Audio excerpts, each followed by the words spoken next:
Like another battle in the day and the life of the former royals known as Prince Harry and Meghan Markle. Is there ever a day that they wake up and seemingly things are just going well? Have they ever shown a happy face? I do kind of feel a little bit sad for them in many ways because they clearly are missing out on the joys of simply living.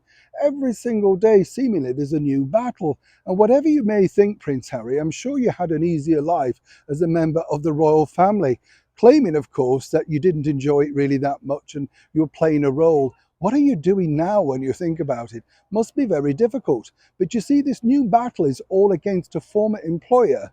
Yes, the one that we all now know about that's dumped them. That Meghan truly feels to think, well, perhaps there's some life left in it. As ever, let me explain. Hi, good morning, Neil Sean here. Hope you're well. Thank you so much for joining me today. Let's have a wave today. Yes, nice to see you. Do take care of yourselves. I genuinely mean that. Welcome, one and all. Brand new subscribers. Interesting story, really, this, when you think about it, because it happens to many people. When you're making a product and you think you've done incredibly well, it's all about actually who owns what at the end of it. And this is now going to be the bigger problem for the former royals known as the Duke and Duchess of Sussex. You see, the bottom line and the problem that they have is, as we now know, Meghan Markle's been set free from that deal with Spotify. And that's the problem. You see, when you do a deal, normally the company has ownership rights to that. They can exploit that, put out best of compilations, that sort of thing.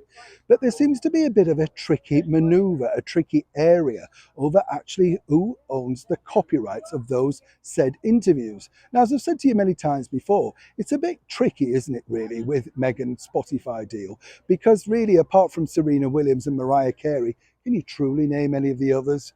But according to a very good source, both Meghan and Harry think there's life in them. They could re-edit them and put them out as best of, literally via their own platform, perhaps as a down payment thing on their own website. I kid you not.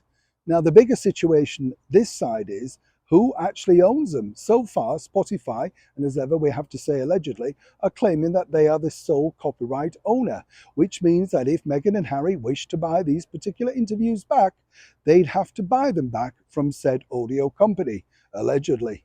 Whichever way you look at it, it does seem a battle not worth fighting over, because if Spotify could not make it be a #1 success, what makes Harry and Meghan feel that they could do something similar independently without the backing of a huge streaming company? Either way, this is today's battle. Neil Sean in the very heart of Yorkshire.